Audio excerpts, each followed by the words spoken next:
Hi, in this video I'm gonna show you how to add mail account in your iPhone Air. So I'm provide full guide. So simply at first open your mail apps. As you can see, showing you to choose from a list. Just press on, showing you to this option. You just select Google, press on to open browser. Okay,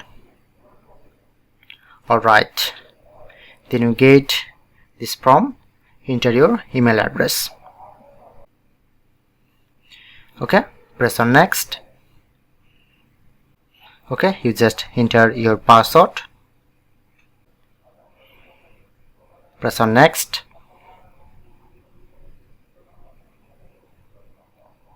Okay, alright, just press on to continue and continue.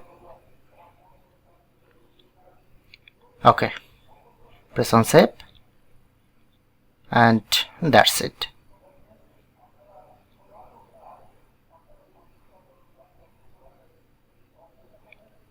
So now successfully sign up.